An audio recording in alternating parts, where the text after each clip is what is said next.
"Apa abang tidak capek jualan tiap hari?" tanya Aisyah. Farhan tersenyum tipis. Capeknya badan, tapi hati rasanya ringan. Ia tidak berbohong. Selama ini hidupnya penuh kemewahan, namun terasa kosong.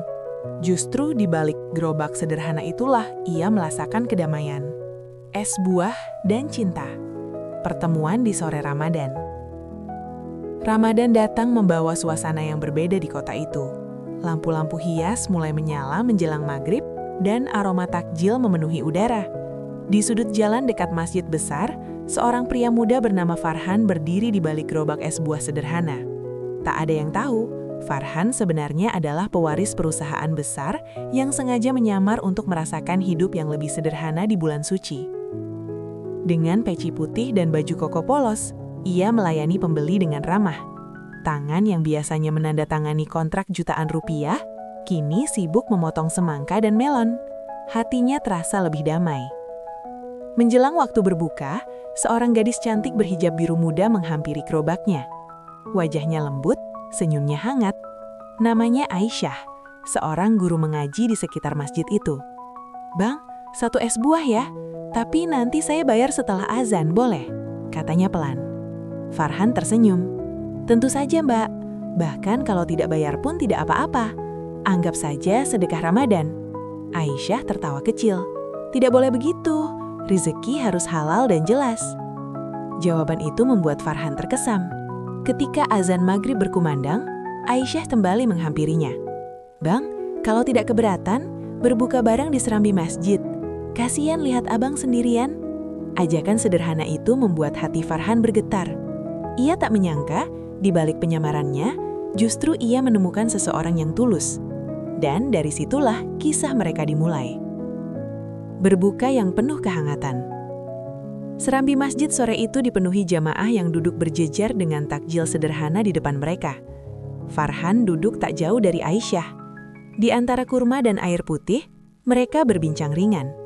Aisyah bercerita tentang anak-anak yang ia ajar mengaji tanpa meminta bayaran. Baginya Ramadan adalah waktu terbaik untuk berbagi ilmu dan kebaikan. Farhan mendengarkan dengan penuh perhatian, merasa kagum pada kesederhanaan dan ketulusannya. "Apa abang tidak capek jualan tiap hari?" tanya Aisyah. Farhan tersenyum tipis. Capeknya badan, tapi hati rasanya ringan. Ia tidak berbohong. Selama ini hidupnya penuh kemewahan, namun terasa kosong. Justru di balik gerobak sederhana itulah ia merasakan kedamaian. Hari-hari Ramadan berlalu dengan cepat. Hubungan Farhan dan Aisyah semakin dekat. Namun di balik senyumnya, Farhan menyimpan rahasia besar tentang jati dirinya. Suatu sore, sebuah mobil mewah berhenti tak jauh dari gerobaknya. Sopir pribadinya turun dan hampir memanggilnya dengan sebutan Tuan Farhan. Namun Farhan segera memberi isyarat agar diam. Aisyah yang melihat kejadian itu bertanya, "Abang kenal orang tadi?" Farhan mengangguk singkat. "Saudara jauh." Ia merasa bersalah karena harus berbohong. Namun ia takut, jika Aisyah tahu siapa dirinya, sikapnya akan berubah. Malam itu, setelah tarawih, Farhan merenung. Ia tak ingin hubungan mereka dibangun di atas kebohongan. Namun ia juga ingin dicintai apa adanya, bukan karena harta. Sementara itu, Aisyah mulai merasakan sesuatu yang lebih dari sekedar simpati. Ia menyukai ketenangan Farhan, cara berbicaranya yang lembut, dan tatapan tulusnya. Di bawah langit Ramadan yang penuh bintang, dua hati mulai terikat. Namun rahasia Farhan perlahan menjadi beban yang semakin berat. Ujian kejujuran. Suatu hari, hujan deras turun menjelang berbuka. Gerobak Farhan hampir terguling tertiup angin. Aisyah datang dengan payung membantu menahannya. "Kita berteduh saja, Bang, jangan sampai sakit," katanya cemas. Melihat perhatian Aisyah, hati Farhan semakin yakin bahwa gadis itu tulus. Ia tak tahan lagi menyimpan rahasia. "Aisyah, ada yang harus aku jujur," ucapnya pelan. Namun sebelum ia melanjutkan, seorang pria berjas datang tergesa. "Pak Farhan, rapat penting dipercepat. Semua direksi menunggu." Wajah Aisyah pucat. "Pak Farhan." Hening menyelimuti mereka.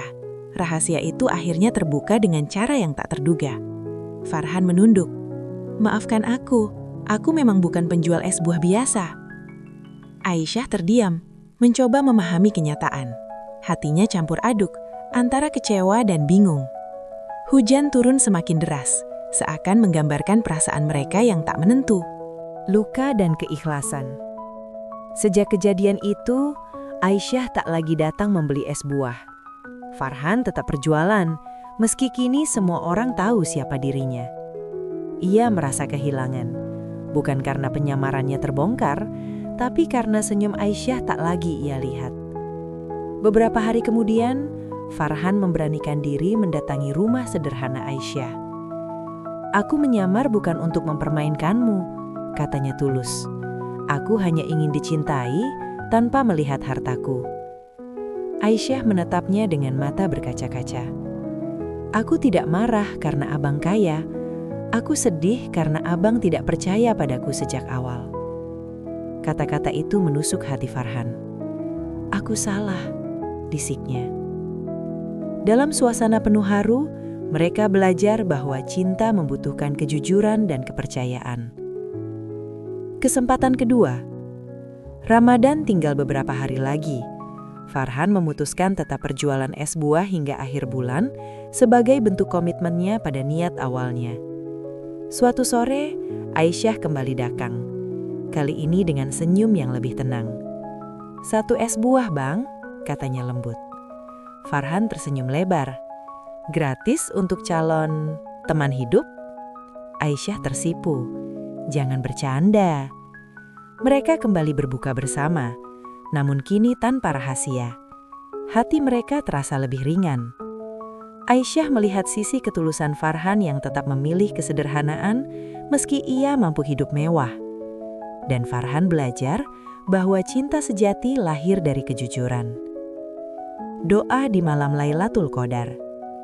Malam-malam terakhir Ramadan dipenuhi doa. Di 10 malam terakhir, Farhan dan Aisyah sama-sama memperbanyak ibadah. Di satu malam yang terasa begitu damai, mereka berdoa di saf yang berbeda, memohon petunjuk tentang perasaan yang tumbuh di hati. Setelah tarawih, Farhan berkata pelan, "Jika Allah mengizinkan, aku ingin melamarmu setelah Ramadan." Aisyah menunduk, air mata haru menetes. "Aku hanya ingin suami yang membimbingku ke surga." "Aku akan belajar menjadi itu," jawab Farhan mantap. Malam itu menjadi saksi kesungguhan cinta mereka. Cinta yang diberkahi. Ramadan berakhir dengan takbir yang menggema. Di hari Idul Fitri, Farhan datang bersama keluarganya ke rumah Aisyah. Tanpa kemewahan berlebihan, ia menyampaikan niat baiknya secara resmi. Ayah Aisyah tersenyum haru melihat kesungguhan Farhan. Ia tak melihat harta, hanya ketulusan dalam tatapan pemuda itu. Beberapa bulan kemudian, mereka resmi menikah. Gerobak es buah yang menjadi saksi awal pertemuan mereka tetap disimpan Farhan sebagai kenangan. Bagi mereka, cinta terbaik bukan yang datang dari kemewahan, melainkan dari kebersamaan sederhana di sore Ramadan. Dan setiap kali bulan suci itu kembali, mereka selalu berbuka bersama, mengenang bagaimana Allah mempertemukan dua hati dalam cara yang paling indah.